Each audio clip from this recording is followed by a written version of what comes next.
York. It's a show that's got breaking news, changes in Pittsburgh. First hour, first things first. I'm excited for today's show, bro. A lot going on. And I do not have the doorstep of destiny trumpets I in don't the trust A-block. you. Can I tell you, What? nobody's. Not a minute. This is now the third time, Yes. in the 5 minutes before the show started, Yes. that you have mentioned the doorstep of destiny. I'm just saying. No it would one's be- thinking about that. People are like, man, Tomlin stepping down? People- What does this mean for the doorstep No, of destiny Patriots? Reminds me of Belichick stepping down, and we rebuilt, and now we're on the doorstep of destiny. I think people are connecting those dots. We're starting with the breaking news out of Pittsburgh. After the worst home playoff loss in Steelers franchise history, Mike Tomlin is stepping down as head coach. 19 years, never had a losing season, 13 trips to the playoffs, won Super Bowl 43, the sixth in Steelers history. Also had lost 7 straight playoff games with his last win coming in January of 2017. Nick, your real reaction? Yeah, I don't think we can be shocked because there's been a lot of smoke surrounding whether or not he was going to step away, whether that means he's going to get right back into coaching. I know we're going to talk about that. And I know that the immediate reporting is he plans to maybe go to TV, but I wonder if someone could entice him to come coach for them. I know Brew, He'll be fantastic on TV. Yeah, no, he'd be great on TV, and I'm sure, I'm sure, I don't want to speak for anybody, but our bosses and everybody that covers the NFL would love to at least talk with Mike Tomlin about things. And I have massive respect for him. But it does feel like it was time. And it feels like there was no path to the getting over the hump for Pittsburgh. Yes. And it's not just that he, now has lost 7 straight playoff games. The losses are all really, really rough watches. So prior to last night, the 6 losses, they were trailing in those games to start 36-9, 21-0, 28-0, 35-7, 21-0, and 21-0.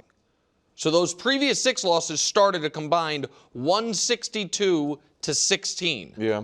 Last night started thought fine. things were going great. Right. Up Last field night goal. it's 7-6. Right, And into it the fourth. ends 23-0. All of those losses, except for a home loss to Blake Bortles coming off a bye, 45-42, were blowouts. And I have my thoughts, Brew, on what the kind of late-stage Tomlin original sin was. Involves being in what I believe to be denial about the quarterback position and them not being able to fix that. But I think it can be true that Mike Tomlin is a great coach, that Mike Tomlin may one day be a Hall of Famer, that Mike Tomlin has more than a decade plus of great coaching ahead of him, and this is good news for the Steelers, that he is deciding to step down so they can turn the page and refresh without it being disrespectful to Tomlin, who I truly do believe is a great NFL head coach. Well, only thing I really disagree with you on there is I think he's a definite Hall of Famer. Oh, Like okay. he's got the Super Bowl, he's been to 2, and never had a losing season. And first of all, I'll say this. For the past few years, I've mentioned it periodically on the show when we've talked about it. I have felt like, okay, they're not going to fire Tomlin. That's not what they do. He obviously is just an institution in the franchise. But I felt a discussion and him wanting to walk away. Like, I just felt like it's not only maybe time for them to move on, but it's time for him to move on. I just think there are other situations that he can excel in and might be good for him. So I'm sure we'll see him on the sidelines, if not immediately, in the next few years, and I think he'll be good. Like every team, I was looking through what teams would he be. Every team that has an opening should be looking at him. That has Now, again, yeah. I don't know if he'll want to coach right away, but every single team, including Baltimore, should look at Mike Tomlin. So good for him in stepping away, or if it was mutual, whatever the case. He is a phenomenal coach. And I know he's caught heat, from the Steelers fans and just other people around the country as far as fans. But I don't look at his 7 losses as a huge indictment of him. I actually look at it as, and he had winning records and in a lot of years made the playoffs without a quarterback. I'm sorry, like, he never had a losing season despite the last at least 7 years. I think that would be 1 or 2 of Big Ben's last years where he didn't have a good competent quarterback. He never had a losing season with Russell Wilson at this stage, Justin Fields, Mason Rudolph, and Kenny Pickett. He still didn't have a losing season. All right, those are not starters in the NFL. And he was able to have a winning record, if not make the playoffs with those guys. Andy Reid, and I'm not saying Tomlin's as good as Reid, he missed the playoffs with Patrick Mahomes. All right, Bill Belichick missed the playoffs with Cam Newton. I get it, it wasn't Cam in his prime, but still, Cam Newton compared to Mason Rudolph. So I'm just saying, like, this guy is a great coach. And I think part of what might be good for the franchise, Nick, obviously if you get a new coach in there, and he can take them to different heights, that's great. But even if they go 4-13 next year and then get a top pick or close, right? That could get them the quarterback. I just think the sin of the Steelers in recent memory, since Big Ben was out of his prime or done, is they haven't had a quarterback. You're not going to win consistently in this league as far as the postseason without that guy. Now, this is a year where we're seeing some teams with solid, I guess, quarterback play, not the superstars. But generally speaking, you need a top quarterback. Listen, if I may speak on the behalf of folks that are Steeler fans that wanted Tomlin gone or that think we're being a little too effusive, even though, again, I think I'm on the record about how I feel. What is so tricky about litigating the playoff games is because they did not lose those games the way they did because of their quarterback play. They were down 35-7 and 21-0 and 28-0 in the first quarter because of the defenses. Now the nothing piece of the offense didn't produce, but it wasn't that it was the playoff losses did not look like the first 3 quarters last night. Where it's like, man, one arm tied behind our back offensively, but our defense is holding up its end. What they looked like was teams, and this is a credit to Tomlin, that overachieved to get there. That's what I'm saying. And then they really didn't deserve to be in the playoffs. And then once they got there, they got clocked. They were a missed kick away this time. Right. Part of me, I was watching last night, like, kind of wish the Ravens Well, that's what I was going to. When I didn't know Tomlin was going to get fired, or I'm sorry, he didn't get fired, but when Tomlin was going to step down, that was one of the things I was going to say is it was hard, I imagine, for Brew and Ravens fans watching last night, like, gosh darn it. The Texans were early, certainly ripe for the picking, and but I do, listen, in 2019, Big Ben was not done, but he was nearing the end. Sure. And that was the year, I think it was elbow, but he went out and was out. And they started 0-3. And in that moment, because I don't know if it's because the standard is the standard, I don't know if it's because didn't want to have the losing season, I don't know if it was hubris, whatever it is, they traded their first-round pick for Minkah Fitzpatrick. And through Scotch tape and grit and all of it, found their way to 8-8 and missing the playoffs. And then Big Ben came back for some mediocre seasons. That year, Joe Burrow went first overall. Herbert and Tua were in the top 10. And Jordan Love went in the 20s after the pick they had traded, which would have been higher. And Jalen Hurts went in the second round.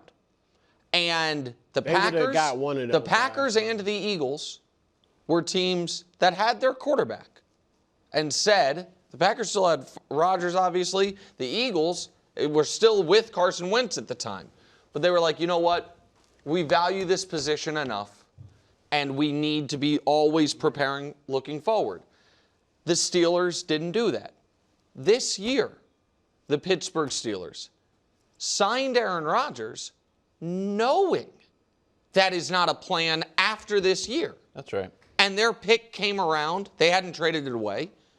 And Jackson Dart, reviews are still out, but there's a possibility he's a guy. Sure. And Tyler Shuck, reviews are still out. There's a possibility he's a guy. Those teams took those quarterbacks, and the Steelers upgraded their D-line, knowing that they had no plan after this year for quarterback.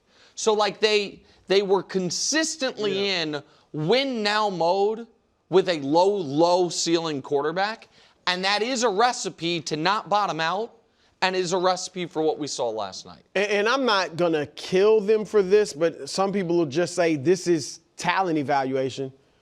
Sam Darnold was available.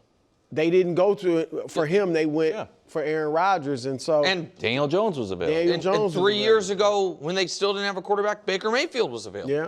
You know what I mean? These guys who've had the reclamations, they haven't had a quarterback. They could have signed any of those guys. They went with Fields and Russell Wilson in place of those. It's kind of like they haven't prioritized the position. And that's not just Tomlin. Obviously, he's got stature, so he have a say. But they have. It's almost like they haven't prioritized. Can I make a defense of that? And it shows what Sean Payton is doing in Denver. It makes it that much more impressive. If just to Tomlin's defense, man, Tyler Shuck is not going to be as good as Joe Burrow and Lamar Jackson. He's not. Jackson Dart, I got no chance at Jackson Dart being as good as those two guys. So I'd rather have Aaron Rodgers try to make my defense great, sneak into the playoffs and see what happens, versus like I want to go to war exactly how these guys are going to war. I can't win that way. Can I push back on that? Sure. So I am not a huge Jackson Dart guy, but I have no idea. Like Jordan Love, we think is really good and a chance to be great. I had no idea about that until he is 5 years into his career. Yeah.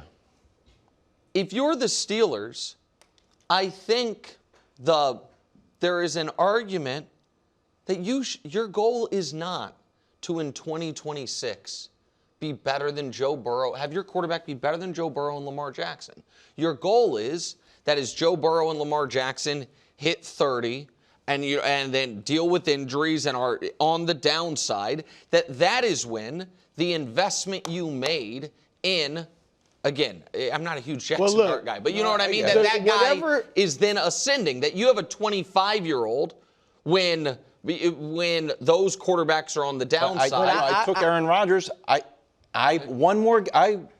Lamar and Joe Burrow sitting home. Right. I was in the playoffs. It was an ugly loss. I lost. It's another consecutive. But Joe Burrow's not losing because half the time he's not getting there. So these losses are on Tomlin's resume.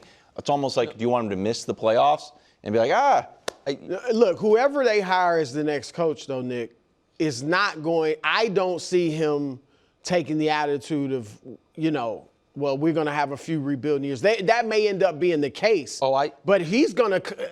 A coach is competitive. See, I don't. No coach is going to be content to win 4 games next year. Now, that might happen, but that's their goal is going to be to win 10, 11 games. So I disagree with you. Head coach? You might be talking about the front office, but the head coach, that is the years-long battle between the head coach and the front office. The front office is looking forward and saying maybe if we're bad this year, we can get a top pick. A coach is like, I want to win every single game. I'm not content with right. No, but that's why I find this job so interesting. I obviously agree that once training camp opens, you're okay. Everything we can do to go 17-0 and win the Super Bowl, the coach is going to do. I totally agree with that.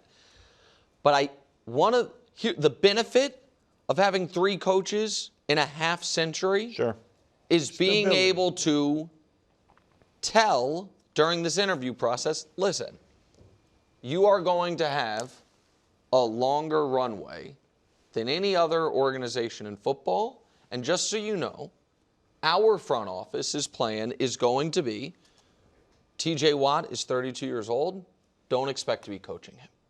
Cam Hayward's 37. He probably gets to finish on his own. But Jalen Ramsey, I don't know what trade value he has, maybe a 5th-round pick. Jonnu Smith, Alex Highsmith. Honestly, DK Metcalf. Guy, even though we just traded for him and signed for him. Would you go and be like, this is a rebuild This is going to be your first year. You're going to have a very exciting opportunity to coach a lot of really young players and imprint your vision on the team. And then we are going to, through the draft, find our next quarterback. Now, maybe we hit lightning in a bottle with, one of these reclamation projects. They come around. But you're going to have a ton of time. You don't have to worry that you're going to go 4-13 and we're going to get squeamish. We're the Pittsburgh Steelers. We don't fire coaches. But we have an incredibly, the worst case scenario of low ceiling, old roster. And we need to fix that. And so, and if you're so it's all, David Shaw is a guy who I've always wondered, is he going to get a job? The Steelers, I think the Steelers are going to hire another young guy. Maybe not as young as Tomlin was, who was 34 it makes sense. When they hired him, but someone that's like, hey, we want you here. We hope you are here for 15 to 20 years. Man, that's what the Steelers coaches are. That's a hard interview. I think that's the job everyone would want. I'm just saying, if I'm hiring an unproven young coach and you go 4-13, it's hard to find those Dan Campbell-esque moments where, you know what? Well, Campbell we didn't win many games, but I can tell it's very obvious we're on the right track. There's a lot of guys this 4-13 looks like a but young not working 4-13. Young could mean Matt LaFleur. Oh, well, young could mean Kevin Stefanski, young-ish. You know what I mean? Clint Kubiak is unproven. Mike McDaniel's young. It'd be a very different culture from going from Tomlin to Mike McDaniel. I don't know, but you know what I mean, Brew? Yeah. Are you ruling out Harbaugh? He was the. I'm ruling out Harbaugh. Brew, are you ruling out Harbaugh? Pretty much. It'd be a lot of the same thing. I also think the Steelers very good coach, very much don't want to hire a 62-year-old. I know maybe that's against labor laws. But my point is, I think they want to hire someone who, in theory, could be there as long as Tomlin was. Okay. I'm sure that's what they want to do. I agree with you in that if it starts badly and stays badly for 2 years, maybe 3, then the guy could be gone. 3 years, you got to start. You got to make the playoffs. Yeah, I mean, look, it's a year-to-year league to some degree now. I get the rebuild. I'm with that, but don't you think that they would? I don't know. I mean, I guess the question is, what's your goal? Is your goal to get the 7th trophy? Yes. Or is your goal to just be in the mix? No, it's clearly. If it's the 7th trophy, because I don't want to say that wasn't Tomlin's goal, but I feel like when you say Brew, he's definitely a Hall of Famer. Yeah, so you think that's in question? What I think is the reason you say definitely is because he never had a losing season. Winning one Super Bowl is not right, but combined. Right, but Mike McCarthy, though, we don't think is a future Hall of Famer. There are John Fox, or it's not John Fox, the coach that doesn't matter. Well, people were saying Harbaugh. People are saying Harbaugh's a future Hall of Famer. Harbaugh, after he won this Super Bowl, missed the playoffs 4 out of the next 5 years. So I don't disagree with you there. The point I'm making is I think the never had a losing season thing became wrapped in who Tomlin is. Yes. And it also, I think, is the first. If the NFL did the thing the NBA did, where it's like the 10 greatest coaches ever or whatever, if Tomlin were on a list, the greatest coaches ever, the first sentence is not won the Super Bowl. Right. It's 19 years, never had a losing season. But they aren't mutually exclusive. It's not like his goal to always have a winning season means, oh, you can't win the Super Bowl. Like, they work together. It's just like a coach saying, our number one job is always to win the division. Well, that works together with the Super Bowl, even though at the end, it's not So as big I of a don't deal. know that I agree with you that it always works together. Why wouldn't never having a losing season? Because the only alternative to having a 500 above record or above 500 record is a terrible season. And like I said, once Tomlin in training camp is like, this is my squad. We're trying to win every single game. I think, and I agree with trying to win every single game. I think that things such as signing 41 to be 42-year-old Aaron Rodgers serves let's not have a losing season more than it serves let's get trophy number 7. That's the point I'm making. I think that they're spinning of the wheels at that position as opposed to taking your medicine and taking swings on. I think last year, going with Justin Fields and Russell and going to Russell Wilson we're seeing if Justin, bringing him in to see if he could be the guy. It serves one goal more than the other, is the point that I would make. Let's just take a look at the whole AFC North. Yeah. Browns need a new quarterback. The Ravens need a new quarterback, new coach. Browns might need a new quarterback. I think they got their guy. Yeah, exactly. Ravens need a new coach. Steelers now need a new coach. Yeah, the worst coach in the division is the only one who didn't lose his job. Joe Burrow. This sets up very interesting for Joe Burrow. It sets up interesting for Lamar. How do you see? This is sort of your team and your division, Brew. How do you see the AFC North playing out with this latest development? Well, look, I'll focus first on the Ravens. Again, I'm looking at Tomlin. I've mentioned Brian Flores. I mentioned Robert Saleh. If I'm the Steelers, I'm not as much respect as I have for Saleh, and he has done a great job this year as the DC in San Francisco. He wouldn't be my guy. We saw him in New York without a quarterback, and it wasn't pretty. And so I get it. The Steelers are a much better franchise than the Jets, but I want Saleh, whatever team's out there. I already want a quarterback. Correct. So he can focus on my defense, get that right, and then somebody else can handle the offense. So he would be out. But as far as, the Browns and, the division is just, it's going to be interesting. But you want you want Baltimore to hire Tomlin? Well, I consider it. He's a guy that you almost feel like doesn't have to interview. But I'm not saying I would definitely hire him over Flores or Saleh. I think they're younger. I know Flores is. I think Saleh as well. And the key is I got to get that offensive coordinator in there. Because any one of those guys, those 3, can handle the defense and get that part of our culture solidified. So, listen, I think that Baltimore should at least inquire. I have on good authority, let me say that Lamar loves Tomlin, and that if things had gone a different way with Baltimore's decision whether or not to keep John Harbaugh, that Lamar had a lot of potential interest in finding a way to play with Mike Tomlin. Sure. So Mike Tomlin's now available. That's a lot. It does. That says a lot. Right. And he wants Tomlin. And now for that, whatever it's worth, I also have very good reason to believe Lamar also is a big fan of Robert Saleh. So that might be easier. Also because it's tricky because Pittsburgh, they didn't fire him. So they still retain his rights. They retain his rights the next couple of years. Yeah, he's got 2 years, $50 million. And so he might sit out. But if he has an opportunity to coach Lamar, I would imagine the feeling's mutual that he loves Lamar. I would think it'd be nice to not have to worry about the quarterback position. But it does seem like he's probably going to sit the year and not sit the year, but do TV. Now, the last Steelers head coach, everybody thought he was going to take a year off and just do TV. Yeah. And I don't know if you guys turned on CBS. He's still there. He's like, I love this job. And he was like the #1 candidate for 5 years in a row. Yeah. And then people were like, I don't think he's ever coming back. So I think it's on the board that Tomlin does TV and is like, I make pretty good money and I love this and it's easy and does what Cowher did. Pressure. Right. Yeah. I think it's unlikely. Which means if I am the following head coaches, I am even more nervous about next year. Cincinnati. Sure. Dan Quinn, who I think has done a good job, but that ownership group has a bunch of money. This was a disappointing year.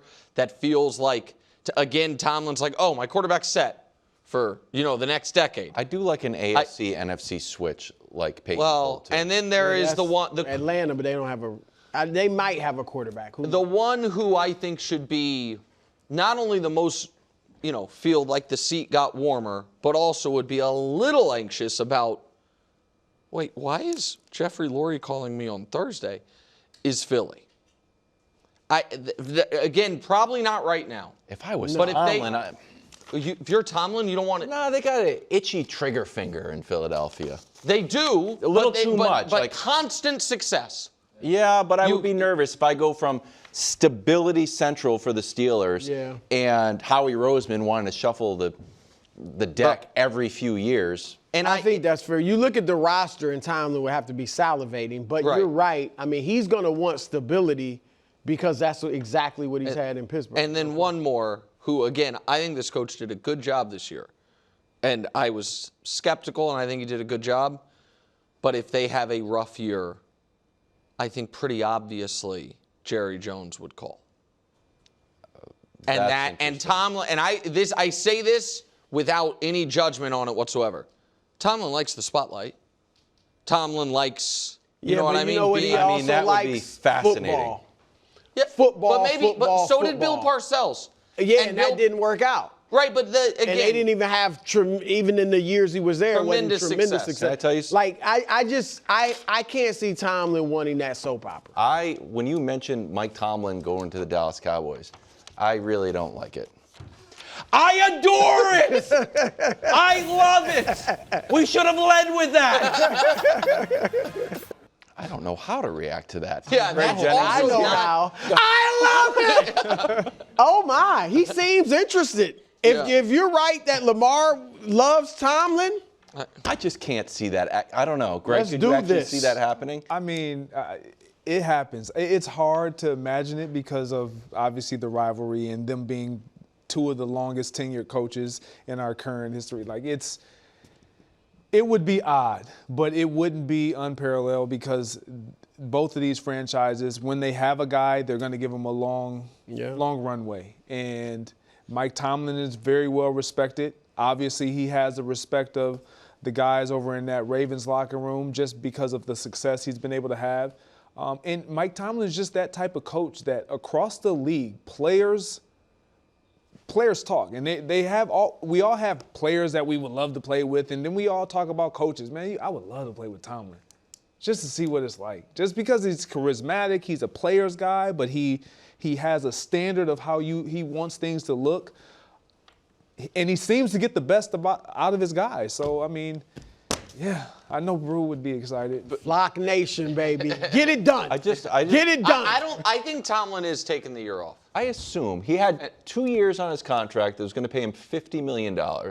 He's been winning, so it's not like he was in a bad situation. But this job is not going to, again, I'm getting a little bit ahead of myself. it's but the Baltimore job, whoever they hire could be there the next 12 years. For sure. So if I'm him and I love Lamar Jackson, and I imagine he still loves coaching football, he just knew it was time to get out of Pittsburgh.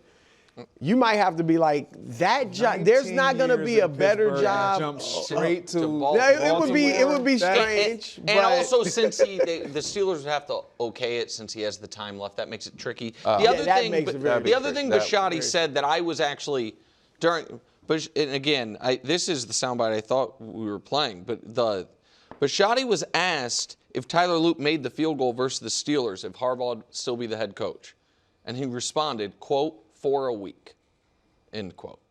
Which means tough one. I know that was after the Tomlin firing. Yes, that was at the same press. It was later in that same press conference. Which again, this isn't the topic of the day, but there was a lot of what I thought curious reporting of like, yeah, Harbaugh was going to be back, and you know what I mean, all of it, and then it was like after a rash decision. Right. Steve Bisciotti's like, to me, what that is saying is he had decided they needed to move on. Super Bowl or reach the Super Bowl. It's almost as if a very, very good, powerful, maybe MVP caliber player on the team wanted a new head coach. That's real. It's almost like that. I don't know. It's crazy. All right. Well, let's talk a little bit about last night's game and Aaron Rodgers. The worst home playoff loss in Steelers franchise history. Aaron Rodgers battered en route to a 30-6 L, where the Texans defense scored 2 touchdowns and the Steelers offense scored 2 field goals.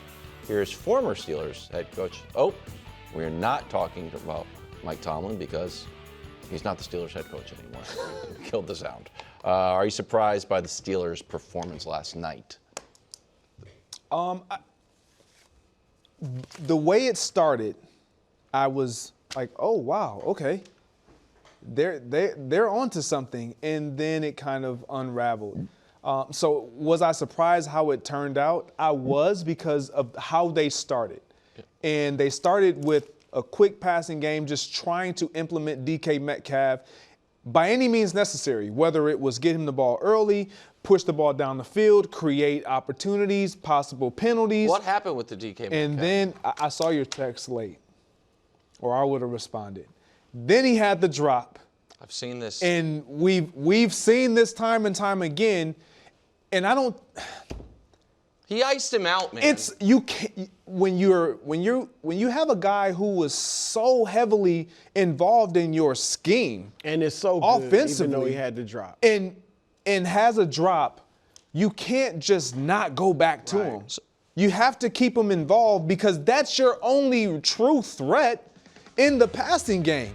You use him to be a decoy and all the other, but we saw them push the ball down the field after a couple of those completions prior to this one, down the left side where he got the PI, he gets the call. Yeah. I'm thinking, man, their whole game plan is going to be get the ball to DK however and by any means necessary. And it will be impactful whether he comes down with the ball, create a penalty, or get you some chunk play, whatever. You'll live with that. Once that drop happened, DK Metcalf was no longer involved until literally the late third quarter, fourth quarter. So, you can't do that. This, not to a player of the same caliber, but this exact thing happened in Rodgers' last playoff game. So let me tell a very quick gambling story that is apropos to this.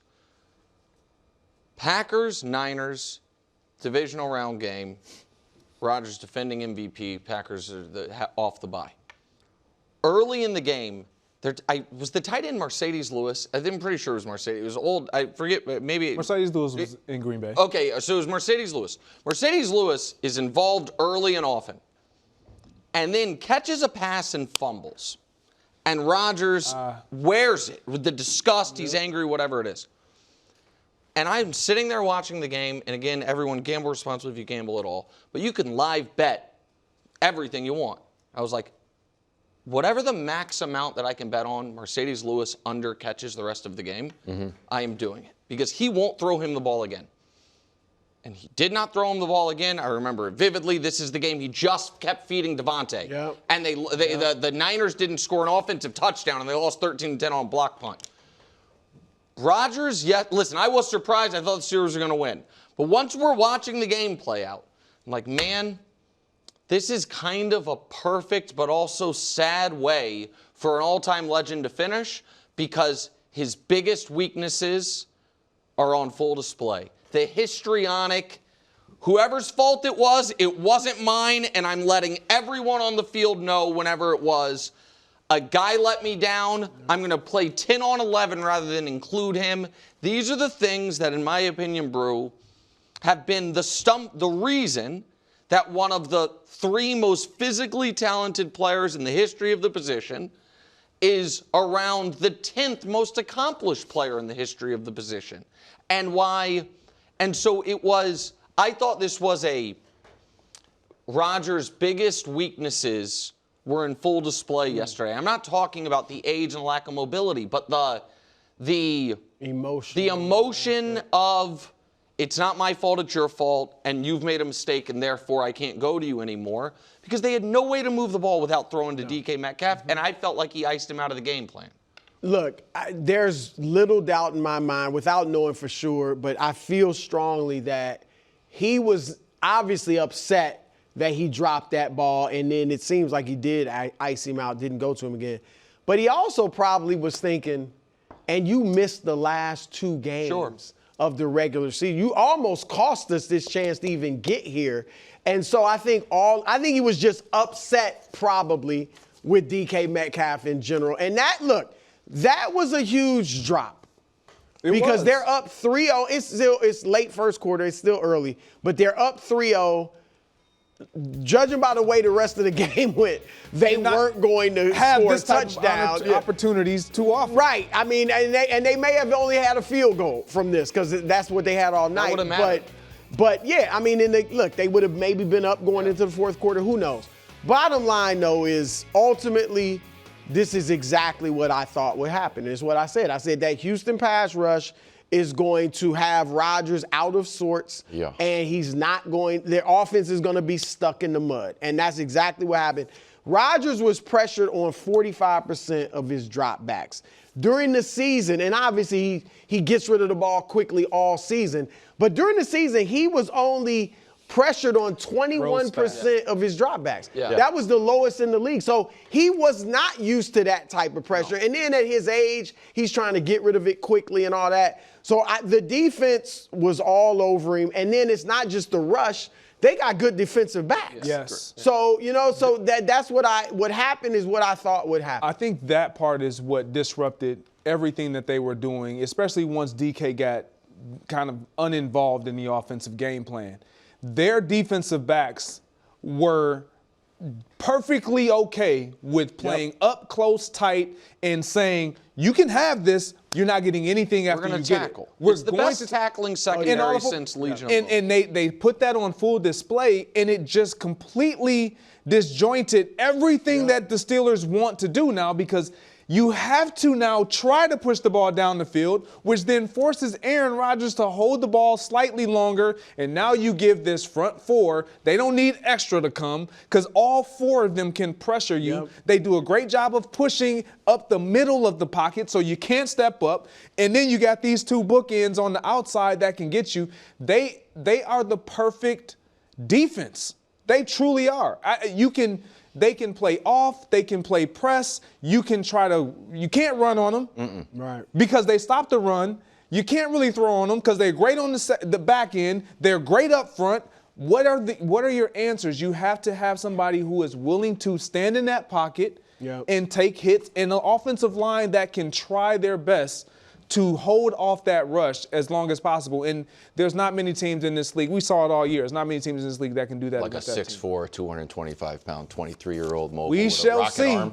That if quarterback you were to design a guy to do it. I mean, he had kind of a hard time a little bit. I'm just saying. Yeah, but he learned. He did learn. Thanks for watching. Subscribe here to get more from the show and to check out clips from other shows on FS1.